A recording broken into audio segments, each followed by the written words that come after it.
Hey, I'm Nate Flax. I'm Noah Longworth McGuire. And this is Talking Lion. Talking Lion is a podcast focused on artist-to-artist conversation. We're primarily artists, a duo called Sleeping Lion, but we've been lucky enough to write, produce, and hang out with so many incredible rising artists since we started our project. Whether it's at sessions or parties or over cups of coffee, we've talked with our creative friends about everything. Music, life, love, and all the subtle complexities that come with being in the middle of a journey. Talking Lion is about hitting record on these conversations and sharing them with you. There's no real structure, nothing really prepared, just friends talking about life and what it's been like and where it's going. We recorded this episode with our good friend Evangelia. I first met Evangelia in New York around Thanksgiving a few years ago. We immediately hit it off and collaborated on our single Windowseat in my mother's apartment. Some context for this interview. We recorded this episode a few months ago while Evangelia was visiting Los Angeles to write new music influenced by her Greek roots. Since then, she's traveled to Greece to continue to work on her upcoming songs. Immensely talented and fiercely driven, Evangelia is crafting a unique sound true to her roots, and she is one of our favorite collaborators. So, Without further ado, I'm Evangelia, and this is Talking Lion.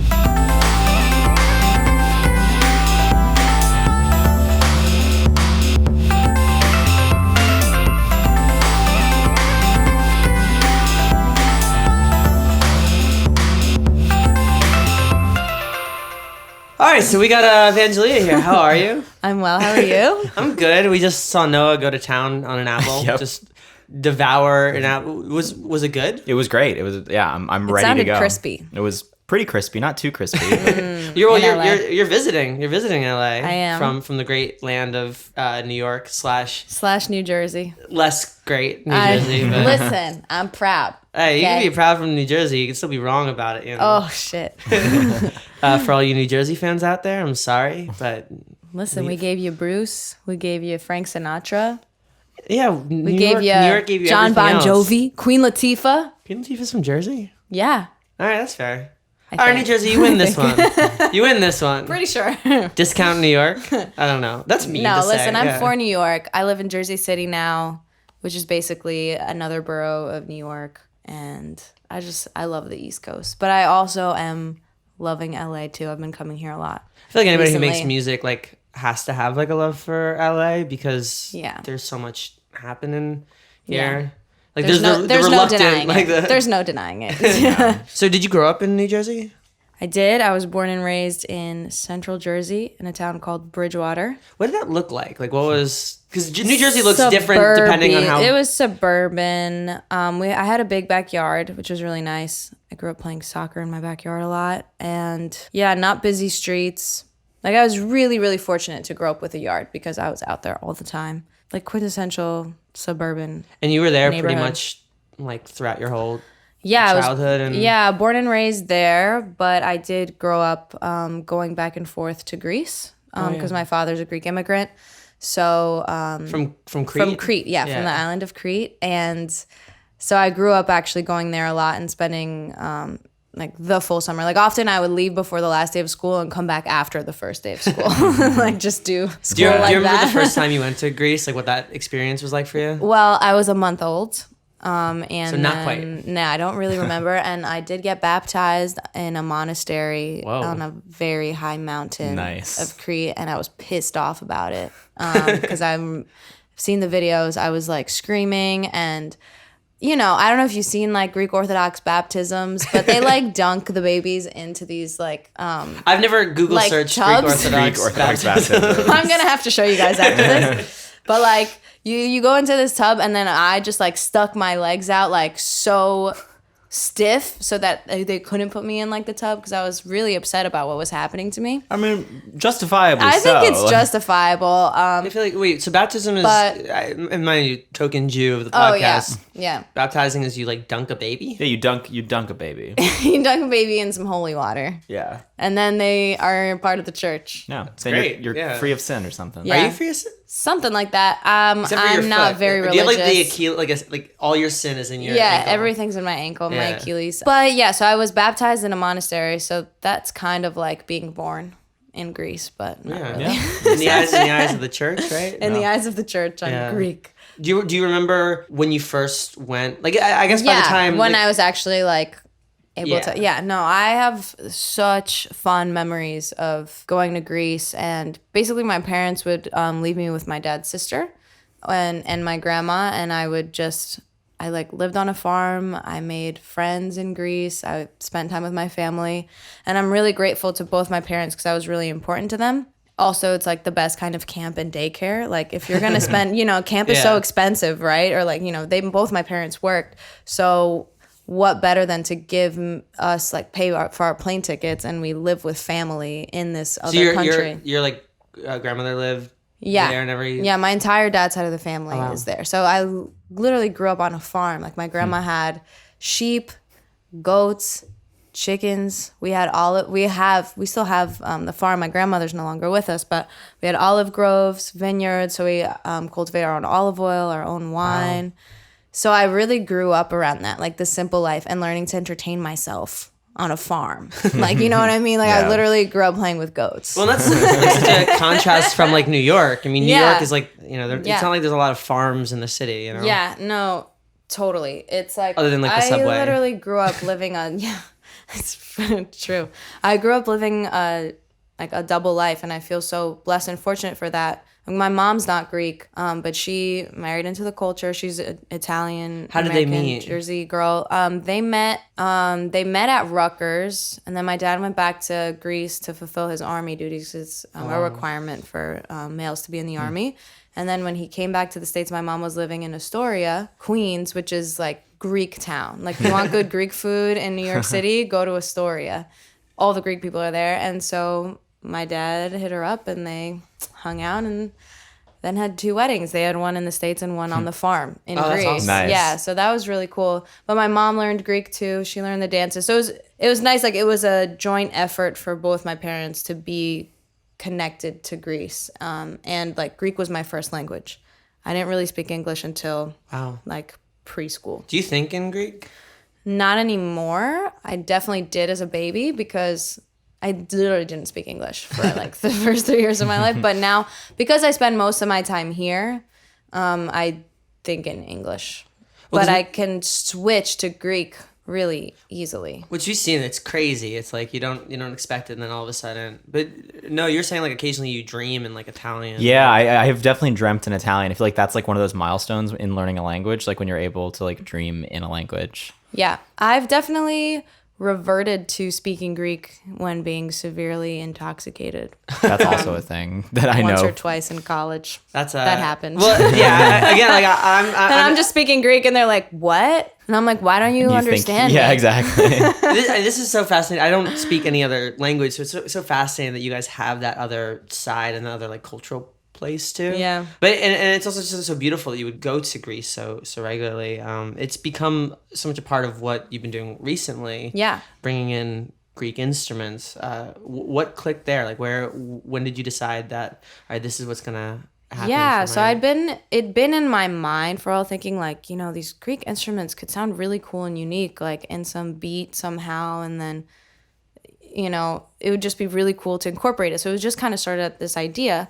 And then I was performing with you guys at my first trip to LA. I think it was like my first day in LA. I'm pretty sure I flew in like that show, day, the bootleg show. Oh, yeah. And in walks this man playing a bouzouki from 1965 or something like that in the green room. And he was the bass player for one of the other bands that was performing that night. And I was like, who are you? And why do you have this beautiful like vintage bouzouki instrument from Greece? And I don't think you're Greek. Like he did not look Mediterranean. So turns out he's very tall. I remember him being very tall. He's very tall, like awesome guy. But he walks in, he's playing bouzouki really well, and I was like, what the heck? And so then I started talking to him. Turns out he studied Greek instruments in Crete, but not just in Crete, like in my town. I grew up in. Like I spent every year, like a good portion of my life there. So he studied in Archanes in Crete. So then I invited him. I was like, this is a sign. I need to try this finally. And then I invited him to a session with you guys that I had coming up. And he brought the Cretan lira. And we did the song Moments. Yeah, which I'm sure we'll talk about. And since then, I kind of had this epiphany moment, which also once I had it, I like hit my head. I was like, duh. Like, why didn't I think of this before? This is so important to me and such a deep part of who I am. And so now I've been really diving in for this new project of mine to incorporate these Mediterranean sounds that I grew up in and that are so close to home for me. I didn't realize that the bootleg show, like, and Miles and all of that, like, I knew that, like, you were really excited about the fact that he was playing. I didn't realize that was the moment when things, like, I thought you had been thinking about it for a while and had just found a player in him. Yeah, I definitely was thinking about to try it, right? Like, it was like, I want to try that. Then actually trying it and feeling like how good and exciting that felt and showing people and then being like, wait a second, why don't I like do this as my thing, like as a project, and really, you know, create something that's very true to me and is also something unique. Well, I think so many artists have a hard time, you know, trying to figure out like what's their unique sound, what is their unique like songs from like a writing perspective, and even just like, you know, what we've been writing lately. Like you have a song about Crete. Like I think the answer is always that your own personal life will always be the unique thing that can inform it. The fact that you bring that in as your unique sound is so interesting. I think also inspiring to people potentially listening, because that's how you do it. That's how you find the unique thing. Just find the thing that makes you different, you know? Thank you. Did your parents also play? No, so my mom sang. She sings still. She has similar voices? No, she's more like show tunesy. Mine too. Jazzy. Too, yeah. She can sing though. She definitely has a great voice. She sings in a choir now called the Notables. Ooh, nice. I like the pun. Nice. Yeah. Nice. My dad, he is not a musician, but he is really involved in cultural events, particularly from my island. And he was the cultural chairperson for the Pan-Cretan Association of America. And he was the president at one point. But his main thing was bringing cultural experiences from Crete to the United States and having them tour to like keep the culture alive. So I grew up listening to these incredible musicians playing these amazing, beautiful instruments. And a lot of them stayed at my house and would jam at my house. So like I grew up around these instruments. And would you sing with them? Was that like... Yeah, we would sing. And I would also dance a lot. So I grew up Greek folk dancing. It was like super... Which you showed us videos of. I did show that. you guys. Yeah. It's pretty intense. And, you know, they did call me Crazy Legs at one point. No. Ooh, but like, it's really... I don't know, almost like the way you see people from Latin America salsa dancing or, you know, doing those cultural dances that are like deep in their blood almost. Yeah. It feels like that's what it feels like to me to be Greek dancing. And I absolutely love it. So again, like circling back to being able to bring these influences into the music that I'm making and like truly blending it with, I think, the American life that I've been so blessed to live in, like New York City, and I've been able to travel the world, and really just taking that and creating my own thing has been really exciting. And a community around that. I mean, and I think you've done a really amazing job of bringing in, you know, people on the pop side, as well as musicians that oftentimes specifically and exclusively deal with Greek music. You know, I think having a lira on a pop song, or having a bouzouki? Yeah, good job. on a pop song. That was very genuine and sincere. You could hear it. That was really good. Oh, I did it. I got very excited. Very proud. I mean, having that, I mean, it's not just like your music embodying it, but also the community that's forming around it, which I think is really, really cool and interesting. Did you play any instruments as a kid as well, or were you more specific to singing? I was more specific to singing, but I did take a couple piano lessons and guitar lessons in like elementary school. Oh, nice. And sadly, I gave that up. But then in high school, I was like, why did I give that up? Parents, why did you let me do that? Like, So I started teaching myself again. So I play both guitar and piano well enough to write and accompany myself if the song is simple enough. But typically when performing, I'll just leave it to somebody else to do the complicated stuff. Release any music when you were in like high school or? So I was like a closet singer. People didn't really know that I sang a lot until the very, very end of high school.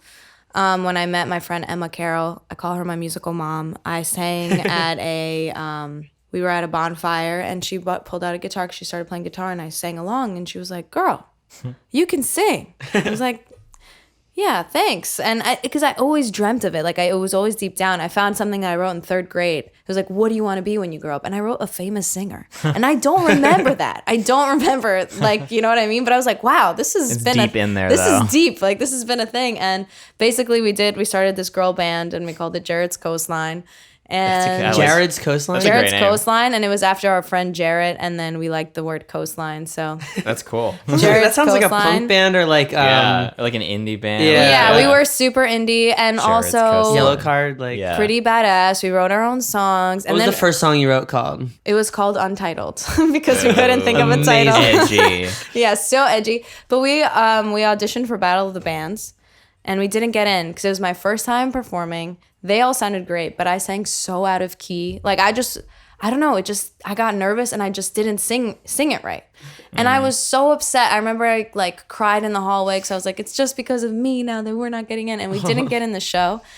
But they were so awesome. And what we basically decided was like, we have not been working this hard for nothing. We didn't write these songs for nobody to hear them. We're going to have our own show the next day and invite our friends. So what we did was we had our own show in my friend Emma's living room. We had a PA and everything, and we invited all our friends, and I got to perform. That's awesome. That's great. Make it happen. Yeah. I think Battle of the Bands is so interesting. In high school, I've never met anybody who's won Battle of the Bands and still is doing music. That's like true. it's all the losers who had like a chip on their shoulder and needed to like prove a point. Exactly. Like everybody who won Battle of the Bands in my like county Yeah. is now in like software. I definitely did not win Battle of like Bands. I don't think I've met anybody who's we doing all music wanted now. to so I badly. was We all wanted to so guys, badly. it was devastating. Yeah, that's the thing. You know, we all if you have a chip on your shoulder, that's the thing. Like if you lose Battle of the Bands, you spend the next 10 years of your life trying to win something. Yeah.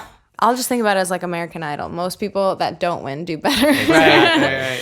But another thing, so I was so like devastated about it. But then it was a couple weeks later, and I was like, man, people are going to think I suck at singing, blah, blah, blah. And I don't. What am I going to do? Well, I saw this flyer around my high school saying like, cultural diversity show. Can you sing in another language? And at that point in time, I was learning guitar, and I learned the song in Greek. And I was like, well, They might as well have written your name on the literally, poster. Like, and I was Evangelia, do you like- speak Yeah, another I was language? like, actually, I do something in another language that can be cultural. And so I went and I auditioned, and the cultural diversity show was in front of, it was actually an assembly, so not after school. So it was in front of all my peers, like around like 600 or so people at a time. And it was just me, my guitar, and this song in Greek. And I remember I sat on the stage, and the microphone was on like the ground in front of it. And I sang, and I wasn't nervous. And it was like perfectly silent. And it almost felt like that was a huge moment for me, because then after it felt like I proved myself. And and like people then knew me as like, oh, Evangelia sings. You know, like where people didn't know that before. It was kind of a big surprise too. So after high school, you went to Rutgers as well, which your father and mother both went to? Yeah, my dad went to NJIT, but he did take English classes at Rutgers. But my mom went to Rutgers. My grandfather went to Rutgers. What did you study while you were there? I studied history and political science. Whoa. And I also got my master's in special education from Rutgers. Did you do any like a cappella groups? Did you do? I didn't do a cappella groups, but I was very, very involved in the music community. I started performing in open mic nights at Rutgers, and that was even more of an introduction to me like performing. And then I started hosting my own open mic night. Wow. And it grew from like 15 people the first one to, by the time I was leaving college, it was like over 200 people would come through throughout the evening. It was like a 3-hour event. And it was cool. It wasn't just singing, it was comedy, it was everything, anything artistic. And we also had a gallery around. So it was like a different gallery theme each month. So it was just featuring all types of art and appreciating it. And that made me so happy. And I loved creating this community. I like made sure I got money from the school to give my friend who's a master baker to like bake cookies so that we could provide free cookies and like make a vibe, you know? That's awesome. It was really awesome. And it was my favorite thing to connect people and also see people perform for the first time that were originally nervous, because I'd go around and ask, do you want to perform? Do you want to perform? And they'll be like, no. But I like knew. But you know how to like draw people a little and bit, I could tell when it was like a person that like actually really wanted to and a person that was like, no. You know what I mean? Like I knew when it was the time to push, and it was really satisfying to get people up there and perform for the first time and feel good. Well, I think the reason why we all like initially vibed was because we all feel that sense of community. And I keep coming back to the word, but like the fact that you were at school studying something completely unrelated to music and yet like probably spent a ton of time and energy trying to put together this what wound up being a successful open mic. That's awesome. That's is that through the open mic where you met Christian? No, Christian I just met. He was just at Mason Gross. He was studying acting, so we just met through the friends. Just friends. Yeah, and we became friends at Rutgers. And we'll get to him and that song and everything. But just it's funny how all the threads. Everything's connected. Do you still write with other people that you from Rutgers? Yeah. Not so much right now currently, but there are people that I've like been on a bill with, like this band Cold Weather Company. I'm so proud of them. They're doing really well. They met at my open mic. Oh, that's awesome. And they asked people what they should name their band at my open mic. That's awesome. And now they're Cold Weather Company, and they had their album release show at Mercury Lounge in January, and they asked me to be their guest. That's and killer, like play. Yeah. So that was a cool full circle Oh, yeah, thing. you just like change, you just subtly change. I was just chaos, like, wow, I was like, I'm kind of your mom. This is, you know what I mean? Like, it was pretty funny. You get to birth this thing. Yeah, I was like, I birthed Cold Weather Company. You can say that. That's like on your resume. Yeah. If we ever have to send resumes again, which I know, I haven't written not. one in so long, and seriously. I'm so glad. But you did. You were working as a teacher when I met you. You were working as a teacher. Yeah. That was so. You were teaching social studies, right? At the time I met you, I think so. How old were the kids? The kids were 6th grade. I've taught kindergarten, 5th grade, and 6th grade. Fun years. Fun years. Yeah, and it was just like, in college, I was known as like a girl in music. And actually, a lot of people thought I was in the art school because of how much music stuff I was involved in.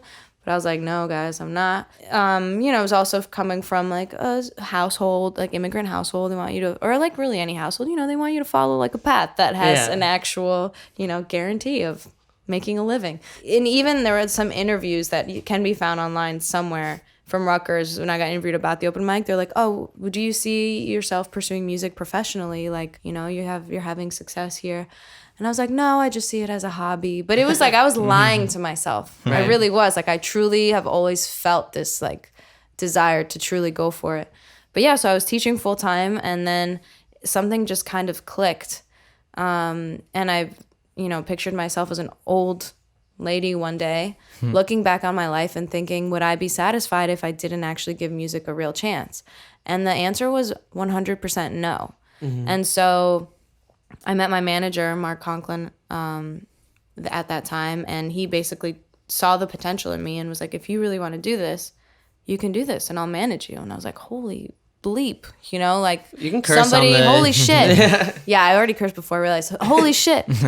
Somebody who's in the industry like believes in me and thinks I can do it. Like I'm kind of like I'm good enough. And so then I started doing co-writing sessions and trying all this different stuff, and while being a full-time teacher. So I was like in Brooklyn or wherever in New York, too and stuff? Playing shows, putting a band together, rehearsals, like all the stuff that like an while artist would do, juggling while also juggling, like being a good teacher, because that was also important to me. Like it was important to me to do a good job for those kids. And when we met, you were saying that they were starting, like your alter ego was starting to. It was starting to come out more yeah. because I actually released the first year. I hadn't released any music yet, so it was still like secret. Mm-hmm. But then also you can't keep that much from 6th graders, man. They're savvy and they find you on Instagram. And but yeah, I released music, and it was getting harder and harder to balance because things were moving on the music side, and like I was getting offered bigger, shows in New York and stuff. And did they ever come to like your students or your? They were all 21 plus, but faculty did, because I couldn't hide from faculty really. Right. Much anymore, Didn't you say that one of the faculty members was like very supportive? Like it was just like, girl, you got to do this. Yeah, totally. Lee Rousseau, if she listens to this, she was my 6th grade language arts teacher actually, and then we ended up being co-teachers. And she was like somebody I could lean on, and I would tell her about what was going on, the ups and the downs of music. But she was always like, I remember I played her my first recording, and she looked at me. She was like, "Girl, you're not gonna be here very long." And I was like, thanks. That sounds great. So. I hope so. So who did you work on I Still Think About You with? That was with John Buscema, who is an incredible producer, and he basically produced, of that first couple years of really writing and stuff, the things that I made with him are what resonated with me the most. Did you write them by yourself, or were you doing more writing sessions? More writing sessions. Still Think About You, I wrote mostly myself. I wrote that before coming into the session, but then I brought it into John, and he helped make it what it is.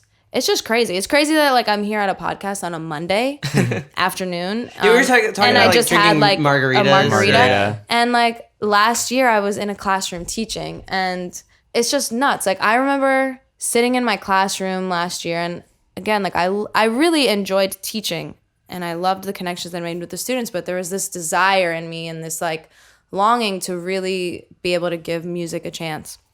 And I remember like looking at my classroom being like, oh, I want to go on tour. I want to like really do this, but how do I quit this safety net? The next day, my principal calls me in, and he tells me that there's severe budget cuts in my district, and they cut like 30 non-tenured teachers. Wow. And I was one of them. And it's really fucked up, right? Like all these great teachers getting cut because they're not tenured. My mother's a teacher. Yeah. So like, yeah, that's... It's really messed up. But at the same time, for me, it was just like, oh my God. This is the sign. I don't have to make this decision. Like the job, I don't have it next year. And you probably got like a severance thing too, right? No. Oh, damn. No, you don't get a severance package as a teacher, which is also fucked up. That's that is fucked up. You're just told that you're not getting rehired. Because every year you renew your contract. So we can't renew your contract. So you don't get a severance package, but what you do get is unemployment. Yeah. So I qualified for unemployment. And also at the end of the school year, I was offered another job, but I, at that point, You had made the decision. I had made the, it gave me time. Like, luckily there was a month between them. Because if he told me maybe the next day, I might have taken the job. Because it's like, money. Yeah. And, but I had time to like really visualize my new life. And so when that position opened up and was kind of offered to me, I felt so confident in saying like, thank you, but I'm going to do this thing. Yeah, thank you. Thank you, next. I got to travel to LA. It's funny, like, and I think so many things that have like changed my life, some of them I remember so clearly, and then others are like these like crazy slow burns. But I think we were just Facebook friends, and I don't remember friending you. It must have been 3 years. It must have been like in the past. I don't know. I mean, I know that because you knew my manager. I knew your manager. I didn't know him personally, but I knew one of the artists that he was managing. He was managing Marie, and I would go to a bunch of Marie's shows. I was very inspired by her, and maybe it popped up on Instagram. Maybe for some crazy reason, We're friends. We were Facebook friends, and I was following you on Instagram, and I don't know. I have zero. I don't really remember either. Because or maybe I added you. Who knows? Who knows? Yeah. Who knows? It could have been. Nobody knows. But all I know is that like we accepted the friendship, and it says like since 2013 or something crazy like that. So,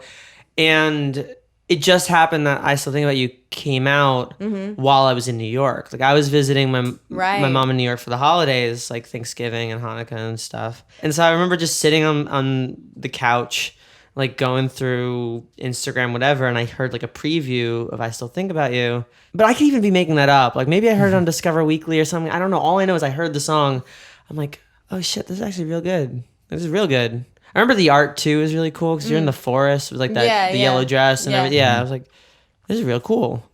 I'm gonna say hey. Yeah. So I messaged you on Facebook. I'm like, what's up? Like, do you want to like grab a bite, maybe see a show or something? Like, I'm from New York, but live in LA. We should write together. Yeah. And I was like, I think we have mutual friends. Yeah. I don't know if we have mutual friends. Turns out we did have mutual friends, but we didn't know that until much later. Like, it's so crazy. And so I remember we went to Italy, right? And then we went to see the Lawrence show, which I think was another day we went to see. I think it was the same night. Same day we saw the Lawrence show. And then we had. Which incidentally, Lawrence is now going on tour with John Bellion, right? That's nuts. That's crazy. That's a crazy coincidence there too. But so that's crazy. Then you came by my mom's place like a couple days later. Yes. And on my grandmother's piano, we wrote Windowseat. Yeah. And originally that was gonna be for you. Mm-hmm. And then Well, and Noah had to sing on it. Well, you know, so he I sounded was so trying to change good. the melody. Well, it was like it was that we didn't have any way of recording No, it. we Yeah, did it. it We was did yeah, it. it was So just a we had voice memo. We had a voice memo of us singing it at the piano. And we sent to Noah, and then Noah made the demo where he sang all of it. I think someone moved the furniture since I've been away. Everything's a little off, and you haven't heard from her, and I'm back to date. Of course you had to call me up. And then we then went to like New Jersey to record. I remember just In like my sitting on apartment. your floor, Yeah. like occasionally just like trying to come up with some of the melodies on like the Casio. Yeah. That you had, or it wasn't a Casio, but it was like one of those like. It was a dinkier light up pianos. dinky Yeah. piano. It's still there. It's still my keyboard. But we kept going back to like, we were like, oh, Noah sings that really cool. Let's try to do that. And we were like, let's try it again. Like Noah sings that part really cool. And like, it was just, you guys just have different voices. And I know you while we were recording, were thinking about it, but I didn't know you were thinking about having it be a duet. I get to the subway platform of the L, and it's a 25-minute wait for the L. And I don't have any service down there either.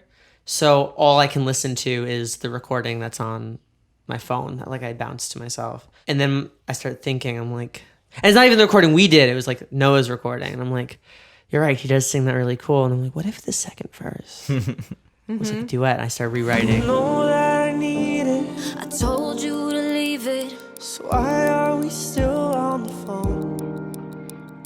You talk like you mean it, But you don't believe it. 'cause it lasts as long as you're alone. You know, I'm like, I carry around index cards on me. I was like rewriting it on like an index card. I remember texting you. The text asking you whether you wanted to do a duet didn't send the first 3 times.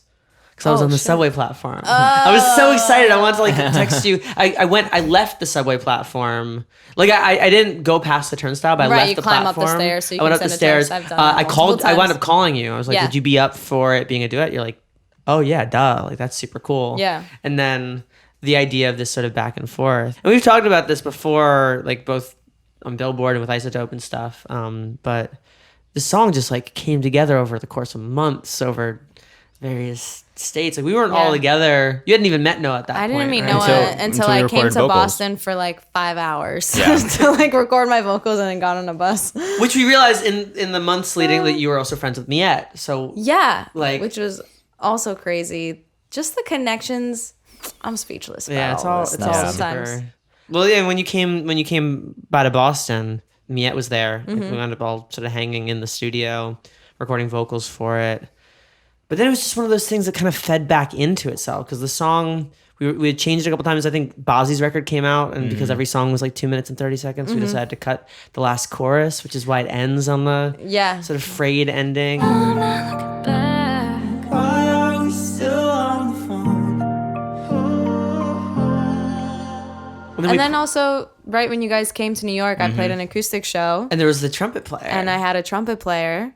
And even you just guys having were to like- play it on guitar as we were preparing for it, we're like, this song should have guitar on it too. Yeah. And so, like, the fact that you were playing it live influenced how the recording Yeah. would wound up. Yeah, which wound is up, so 'cause cool. We then came back and recorded the guitar and recorded a trumpet player Windowseat. who actually wound up being my roommate back in Boston, who had Crazy. just moved here and was like, you know, asking around gigs. I'm like, oh yeah, like we need something today. Can we? We Yeah. need something yesterday. We need something Could you yesterday. do this Yeah. now? So just yeah, it's crazy how all that like. But I love Windowseat. I love playing too. Windowseat with Yeah, you it's too. fun. Too. Like, It's so much fun. when we were doing it, what was sort of on your mind? 'Cause I know it was for me. It's what started was the line. I think someone moved the furniture since I've been away. Everything's a little off. Because that's how I felt being home always. It's like there's always just a little thing, like because when you spend your whole life in the same place and you come Totally. back, there's always going to be something that just Totally. feels a little different. Totally. But what was going through your head when we wrote that? Well, one thing that I did love about it is I remember you and I started just by playing music for each other. And because I'm not the greatest guitar player, a lot of the songs I write by myself end up being like waltzes because that's easy to play. Yeah. So I remember I played you a song of mine that's in a waltz, and we were like, huh, let's write a waltz today. And I love, I love waltzes. And it turns out Nate loves waltzes. I was like, great. I played you a couple I can of waltzes play that. Yeah, like or something. Yeah, and so that was pretty cool. Yeah, I mean, for me, it was just that line. I remember really resonated a lot with me too, because I feel like I had not so many, but a lot of different homes, and even in like Greece and coming back to the United States, and just there was always something a little different or off, or like just always missing something. And yeah, I mean, the song, it felt more like I was channeling something that I've felt before, which has been like the difficulty of letting somebody go when you're in a relationship. But I remember that day, it wasn't about a specific person. It was the feeling around. It was more so like writing about that feeling, because it's a feeling that I've had to deal with multiple times, and it's not just romantic relationships either. It's about just letting shit go.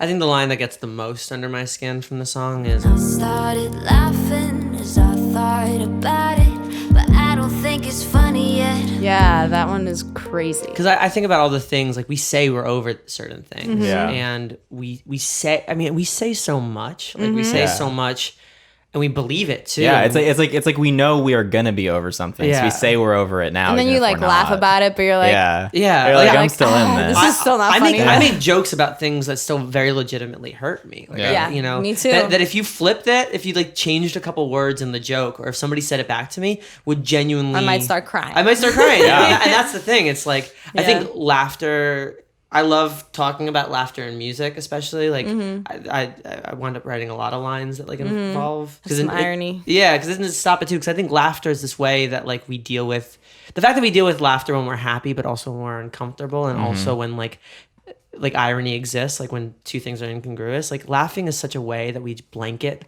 a lot of stuff that I don't know, the visuals of just somebody laughing, because laughing could be mean.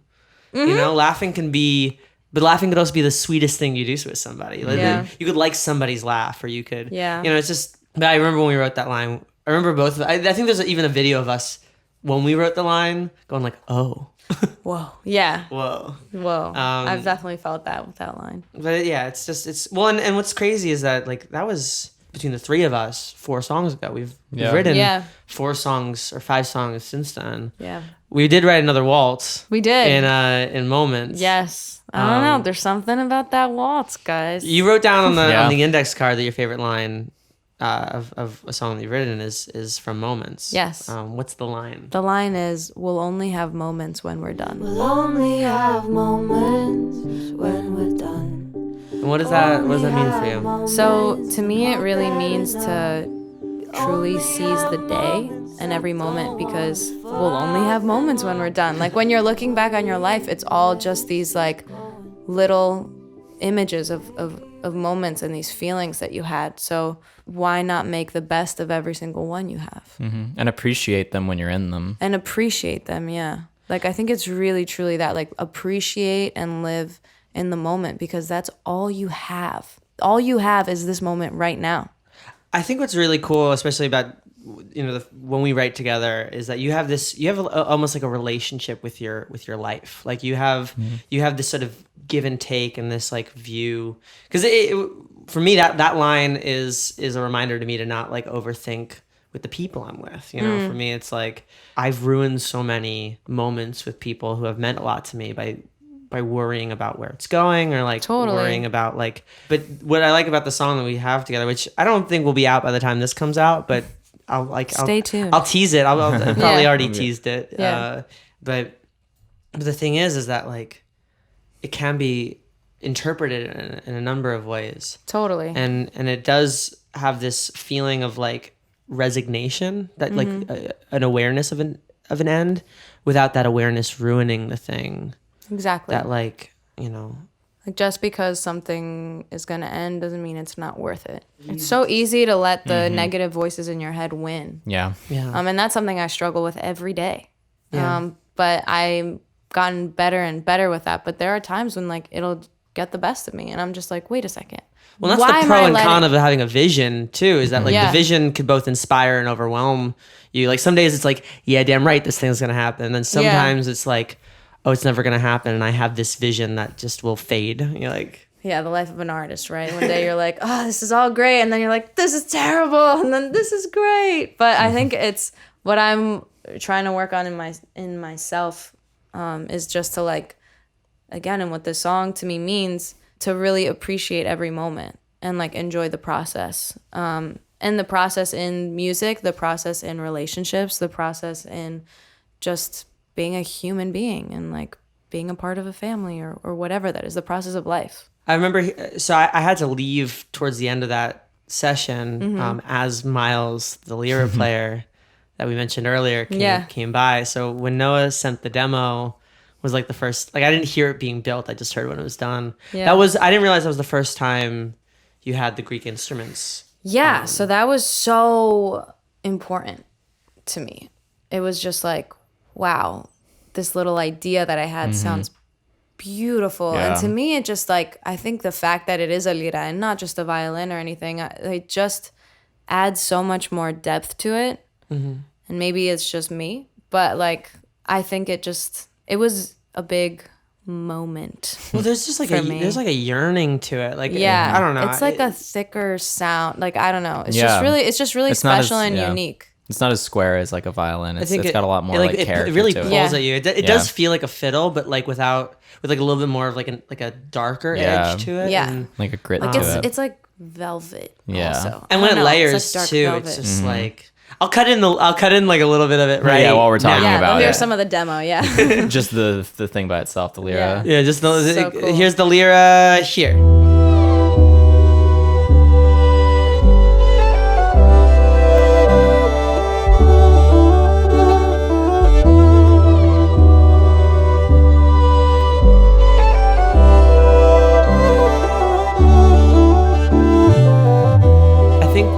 What I really like about it is that it is this blending of, we've been writing a lot together. We're going to be as honest as we can about it, and we're going to incorporate the things that speak the most to us. So it's like, for us, it's the waltz. For us, it's some of the weird harmony that's in there. And for you, it's the Greek instruments and the waltz. And the waltz. And the waltz. And the... I can play a waltz, guys. And the lyricism of how we deal with people and with life. So it's so beautiful that's what I love about collaborating. It's like this thing would not exist without all of us. Yeah. And in my heart, I want that to be pop music. In my heart, it's like, Billie Eilish, like with like, When the Party's Over. Like if that song can be a pop song, why can't a song that's a waltz and a lyra? Like why not? Like it totally can be. And maybe we just stop thinking about it. Like the best thing to do is just make good music, right? That's like, honest and makes you feel something. And I think then hopefully the universe does its part.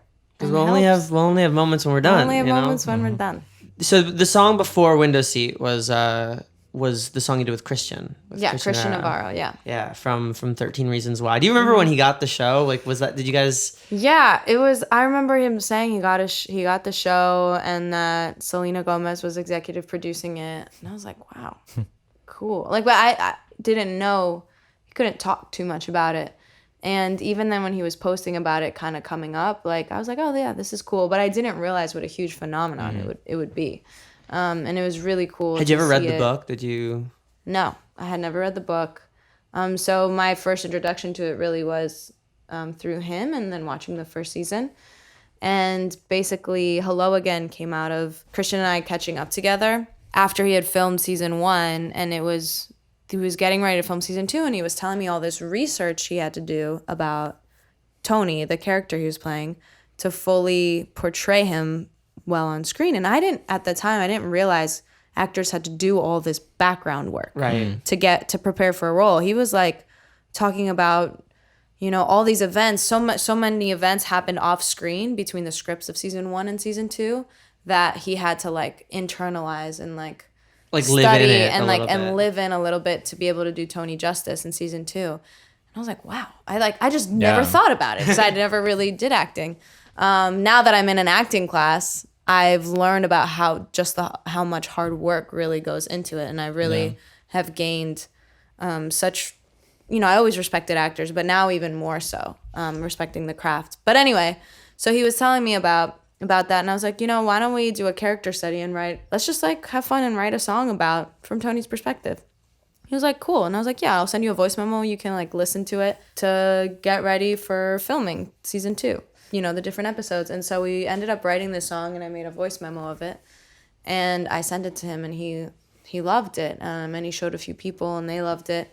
And we basically decided to do a full production of it. When I played it for John Buscema, who produced Still Think About You, he loved it. And then we were like, let's just make this a real song and not just leave it in voice memo form. Yeah. And so we did it, and then Christian also got to sing on it too, and it's been really cool. Well, it's a beautiful song, and I think relating to 13 Reasons Why it's interesting, but also like relating to just life in general. I mean, because we do form these relationships with people, and sometimes we're all no stranger to loss, and so... Exactly, and that's what I also realized with the song is like, you know, written from this character's perspective, but it really discusses and grapples with the topic of dealing with loss, which is so universal. So we were like, let's put this in the world. People need it, you know? Yeah. It's cathartic. Yeah. Well, instead of loss, let's talk gain. Let's talk about the great Stolar. How'd y'all meet? So we met at his show back in September. My drummer, or somebody who has played drums for me a few times, Seth Folk, invited me to come be the choir, to come be in a like almost like a flash mob choir at his show to sing this song.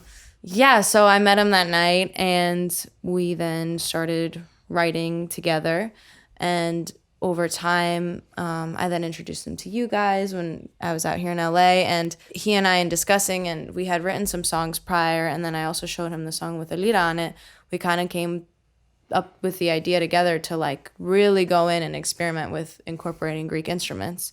And in that, he's now become a huge like songwriting partner and is developing the project, which is really cool because he's doing a lot of cool things, and to be a part of the cool things that he's doing is an honor. Yeah, I think what's so great about working with Stolar on the brand is not just a phenomenal writer. He's like a really great person. Mm-hmm. And he cares about community and he cares about art in ways that I don't think I've ever seen. Yeah. You know, I mean, and he challenges you to be the best version of yourself. So totally. Like I love it when we do sessions together, like I'll write a line and it'll be good. And he's like, it's good. What else you like yeah, but can you beat it? Can you beat it? Let's put this on the side, but I think we can beat it. And it's a hard thing to pull off, to be, you know, to curate that energy in a room, to be like, oh, can we do better than this, without it feeling like it's unproductive. Defeated or not good. I think an artist's first thought whenever there is any kind of criticism is like, oh, I'm not good enough. Like in a weird way when he no, not even in a weird way, in a brilliant way. Whenever he says, can you beat it? Or it's in a way of lifting you up. It's in a way that he's like, you can do this. Like he's asking you because not like, oh, this isn't good enough. He's asking you because he knows you can do better. Yeah. And it almost is like, oh shit, he's probably right. Like and I'll just go back and I'll rewrite. I think he called me like come up with something even better. Yeah. And that's like what is so inspiring about working with him. And it's so cool, like, because we've seen every fifth frame, because you guys are off in New York, but you come here very often. So we've seen every fifth frame of like the project developing. Yeah. But I think, I know that it's going to be a great project because you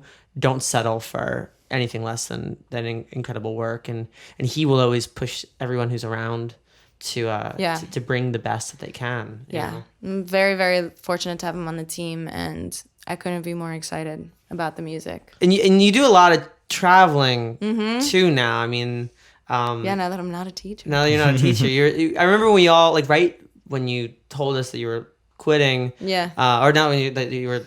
I was not going back. You're not going back. Though in a sense, it's like it's not like quitting in the strong way, but it's like I could get another job, but I'm not. You know, it's like I don't think I ever like quit film, but I decided to not do it anymore. But when we all had that Italian dinner, we all went to an Italian restaurant in Greenwich Village, and we wrote down like our goals for the year on like on a napkin. I have the napkin on my desk. I don't know where mine is.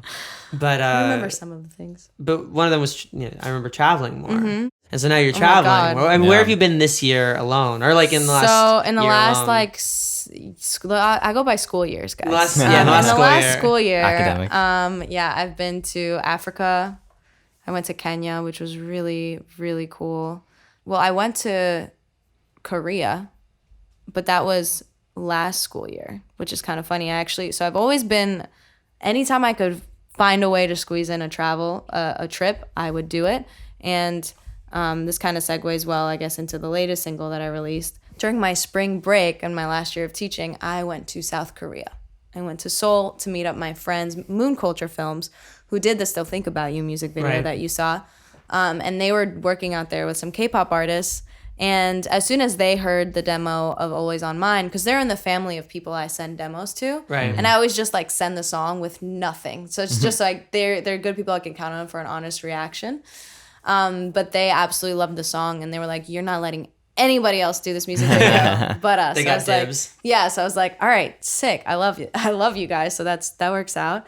And they were like, "Oh, but we're actually gonna be in Korea for a while." They're like, "You can come to Korea, haha." And I was like, I could come to Korea, haha, in like 3 weeks because it's spring break. Like, I'll legitimately come. They're like, "Oh my God, come to Korea. We'll do the music video in Korea." So that's basically what happened. I flew to South Korea, and we filmed the music video for Always on Mine. Which is incredible music. I mean, it's just starting with that drone shot, like coming in. It's and the lights too. It's just they did an incredible work. And what's kind of interesting about that video, kind of like the way we made Windowseat, is it was made over the course of a year, because we got all the shots in Korea. And what I also love about the music video is it's not like, I feel like it's not playing a gimmick on the fact that it was filmed in Korea. Like, oh, look at us in Asia or something like that. Like, it's really just, it kind of creates this dreamscape in this dream world. Because you blend the natural, which could be anywhere in the world, with the urban. But like, but it it's done is in this more like about the color and the way, light. like the color and more so the feel about it. And I also felt good about showing the countryside of Korea too, because I feel like people don't really realize, at least I didn't really know before going there, how beautiful the countryside is in Korea. And we got to do these amazing drone shots there where I laid in this field. And I remember my mom, after watching the video, she was like, "They put you in the field after, right?" I was like, "No, Mom, that was me laying in the field." There was a drone shot that came down low. But yeah, so over the course of a year, then we added the animation that's all kind of embedded throughout it. And because I also wasn't sure when I was going to release the song, Anthony from Moon Culture Films had more time to just incorporate new techniques that he was learning too. So Always on Mine is the music video is such a big collaboration between the two of us, where I just wanted to make something that felt like a dream. Like, it didn't matter to me to make like storyboard sense. It wasn't that kind of video for me this time. It was a vibe over a narrative. It was more, I wanted it to be a vibe, because I feel like Always on Mine, the song itself, is a vibe also. It's just, Definitely. You're just kind of like in this, it feels like a dream to me. Because it's like, do I ever cross your mind? Because you're always on mine. And it just kind of feels like this thing our brain does, that we're constantly dreaming or like thinking about someone or something. So, yeah. It's an incredible video, and anybody who is listening should watch it. Thanks. And I think it's cool that you have the same collaborators, and I think what I was saying before, like about the community that you have brought in. Wait, I met them at Rutgers, by the way. When you asked me about collab, I was thinking about people I still write music with.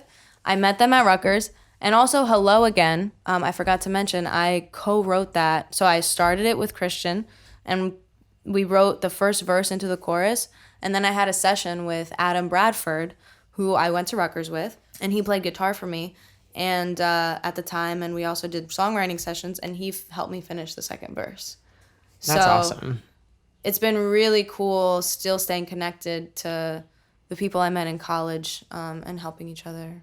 Well, and like we're spoiled with like the Berkeley stuff. I think that anybody who goes to school anywhere, like those are the people that you're coming up with. Like everybody who went to school, or even people who dropped out of school, whatever, like they're all everybody's trying to make something of their life. So the more that you stay in touch with that, like, and you grow together, like that's so, and you recognize that, I think, totally. Better than anybody. But are you ready for random questions from the internet? I am. Let's do it. Do it. Have you ever smoked a cigarette? Yes. What's your favorite meal?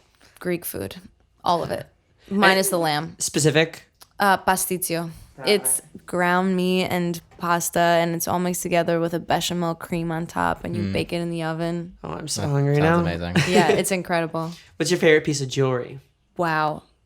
Guys, I love jewelry. But Big I question. have these. Okay, my favorite piece is this pair of earrings that I bought on the street in Thessaloniki, Greece. And they were handmade by this very beautiful hippie man. And they're the coolest earrings I own. That's awesome. Favorite non-musical hobby? Soccer. That was my first love. Middle name? Alexia. Say your full name, like in the... In Greek? Yeah. Evangelia Alexia Psaraki. Damn. Name 3 thoughts you're having at this very moment. I think it's hilarious that are 2 swords hanging up in the doorway. True. With guitar holder thingies. And I'm also just kind of like pumped to be here, and I'm thinking about how full circle this is. Those are good thoughts. Yeah, we have guitar to describe the studio. We have guitar holders holding up a Keyblade from Kingdom Hearts and a Nerf sword. And that's how we argue over lyrics. It's amazing. We settled disputes. Yes. The old-fashioned way. Do you have any reoccurring dreams? No, but I've had the dreams that I remember are usually like the scary ones. But I have had dreams where I'm like running away from something. Oh, actually, I have had recurring dreams. Tsunamis. Ooh. I'm afraid of tsunamis. Yeah, same. Just terrifying. So scary. So scary. Like the fact that the whole ocean can go back and like then people think it's like, oh, cool. And then this giant wave comes and everybody dies. Terrifying. I've had recurring dreams of tsunamis and trying to run away from one and not being able to run. I wasn't scared of tsunamis up until just this. think very about moment. a tsunami for about 20 seconds All right. and tell me you're not afraid. right. I've had like at least 5 I've never had a dreams. tsunami dream. I feel like tonight is gonna be. Wait, that's so crazy. I forgot. Yeah. Can you whistle? No, Wow. I can't do it. Can you snap? Nice. That was me. You can't whistle. I can't whistle. Can you try? Yep, that's where I'm at too. I also can't whistle. Wait, you can't whistle? Literally, I've tried. Whoa. I've tried so hard. I didn't know that about you. No, I cannot very whistle. Much, well, I did. I had no idea. Yeah. You learn something new every day. Yeah, that's so cool. I can't do it. But I can juggle. That's I cooler. can't juggle. Yeah, I can juggle all of my responsibilities, but I nice. can't. Yeah. I tried to. Favorite color? Sunset. Nice. I like that. This is my favorite question of all of them. Would you be a pirate? A pirate? A pirate. No. Interesting. Do you want to know why? Yeah. Why? Follow up. I just think like living on a ship for that long would get pretty boring. Definitely also my feelings. That's why you make games like dice. Pretty dirty. You will get scurvy. I like being Someone you Not love if you- or someone you love will get scurvy. I like being clean. I like having like fresh food. I want to have like a garden. You just can't have that on a Y'all are pirate ship. bougie. Listen, a garden of my own. I grew up on a farm. You can get a planter in your A planter on my pirate on your ship. pirate ship. I also don't want to steal shit from people. You steal from the rich. But like maybe the rich worked hard to get what they wanted, but they should share. Wait, so I had to choose to be a pirate like back in time? Yeah, you'd be pirate back in time. right. We're talking Maybe- like Caribbean. See, you didn't clarify. Because I I wanna wouldn't want to be a right pirate now. I feel like being a pirate now would be really hard. It would be really hard. You have to That's get a big boat. You have Yeah. to worry about guns. Like, That's nah, what I'm We're talking saying. classic pirate. Okay, that's different. Yeah. Yeah, totally. For a week. For a week? I would try it that's for a the week. that's the thing. It's not a sustainable lifestyle. It's not I sustainable. disagree. But yeah, I'm glad we figured that out now. Yeah, we don't agree though. That's okay. Agree to That's the disagree. beautiful thing about this country. We can agree to disagree. Yeah. What's the worst injury you've ever had? I tore my ACL playing soccer in high school, Not and fun. that's what kind of ended my soccer career. Like I still play, but I stopped taking it as seriously as I was taking it then. But then I found music. What's your favorite book? Okay, so I love the book Out of My Mind, and it's for elementary school kids and middle school, but I think any adult can also really, really enjoy it.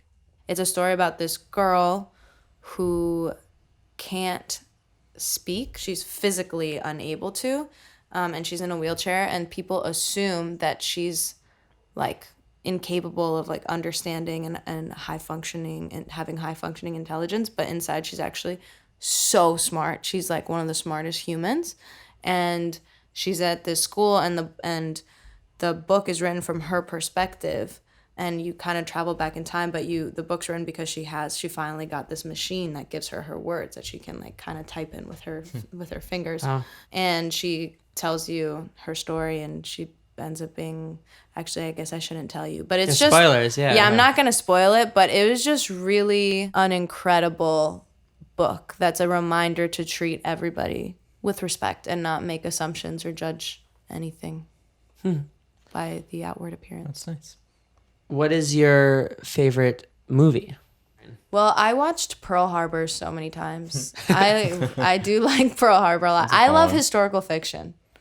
So I like a good World War II movie, honestly. Yeah. Favorite TV show? I don't really watch a lot of TV. Oh, actually, that's a lie. No, that's very true. I don't watch a lot of like TV shows, but when I was teaching and I was, especially my first year when I was living at home, I always made sure to be back from the studio in time to watch The Daily Show and Stephen Colbert. I love late night TV, love Stephen Colbert so much, and I love The Daily Show, and my dream is to be on one of those shows. Like with Trevor Noah now? Love Trevor Noah. I know I used to always want to be on Colbert and The Daily Show, and like I'm feeling like I'm running out of time. But yeah, but you be on the Colbert late night. Like I just want to perform. If I get to perform, that's literally a big goal of mine. I remember I wrote that on my napkin. It was on the napkin. Is to perform on a late night TV show. I think the closest we got was when Transviolet played Colbert. Yeah, that's cool. And he was holding the record that we have a song. It's like, hey, we worked on that record. Like, we were like, that's and so Stephen Colbert's holding it. cool. It was a weird milestone. It was like, it was not our accomplishment, but it was just like totally your accomplishment though. It was like a small. It was an adjacent accomplishment that we like were. Yes. We have a seventh proud of. Yeah. Totally. Would you ever go skydiving? Oh my God. Maybe. I really That's a non-committal answer. It is a non-committal answer because I'm not committed to doing it. But I think it would be, I don't know. I have been like thinking about it. My brother's done it twice. He loves it. I don't know. I think it's really scary. And I like my life. What's your what's like your non-musical bucket list item? Like what is something that you've always wanted to do or like will do at some point that has nothing to do with like your career or like more of like an action? It's such an interesting question because so much of my life has now been intertwined with Music. Mine so it's kind of, I really want to, I guess it's just traveling. Like I want to go to as many countries as I can and like really like eat the good food and culture. Hey, well you're on your way. I'm on my way. So I want to, I want to go. I don't think I really care to go to Antarctica, but like I think it would be cool to my grandparents like went swimming there. Like that's nuts. My grandparents travel. Hell no. They're in their 80s and they've climbed Everest. They've gone skydiving. Like my grandfather for his 75th went skydiving. That's crazy. And they spent like 15 days crossing the Atlantic on an ocean, like on a that's so barge, like cool. a cargo ship. They just do crazy shit. Yeah. So that's what I think just like traveling and seeing as much of the world as I possibly can. Is there somewhere specific that like maybe your next destination or? I really want to go to South America. Wow. That's awesome. I want to go to Chile. So you live in New York now and have your, what would you say? Every other month now. Yeah, right. Have you, every other month. Have what would you say is like most inspiring about, because you're there now with Miette, you're there with Mackenzie, with Malvika, with Stolar, you're writing with Lars. Like what would you, I know there's a community there, but what inspires you the most about living in New York and what is it about the community specifically that you feel so strongly about? Well, I love New York, just being around that energy and that hustle and bustle just creates a sense of urgency and a sense of motivation. I've seen that here because I think it's because I'm friends with mostly East Coasters here, but I've heard I've heard that here things are just much more lax and not as urgent. It's more LAX, you know? More. I know. I was thinking. I realized that as I said that too. But yeah, that like sense of motivation and like just being in the the concrete jungle, like like Alicia Keys says. If you can make it here, you can make it anywhere. If you can make it here, you can make it anywhere. And that is truly really, really inspiring to me, and also part of the reason why I do want to stay there and come up as a New York artist. I just think there's this history attached to it that it would be is just an honor to be attached to. And as far as the community goes there, it's been really cool getting to know the artists and the writers in New York, because there are less of us. And we do kind of stick together, and also BMI has played a big role in creating a community there. Mm-hmm. So I feel like I have a home in New York as an artist, which has been really wonderful.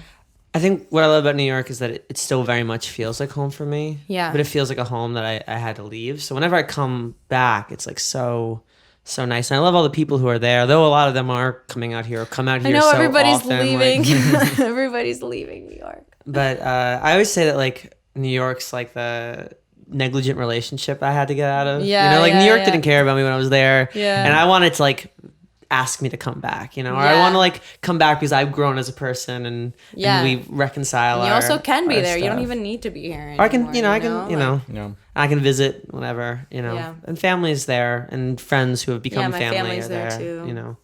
But it is a great community, and we always love. It's crazy that we've now written in like 3 states together, just that's accidentally. Crazy. That's crazy. You know? But is there anything else you want to shout out before we call it a podcast? Thank you for listening, for supporting independent artists. It means a lot.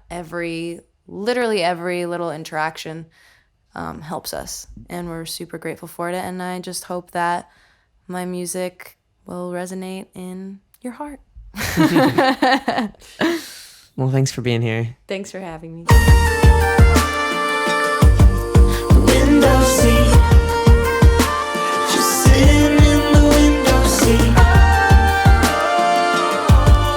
Windowseat, just sitting in the window seat. We would like to thank Jägermeister and Isotope for their early support of Talking Lion.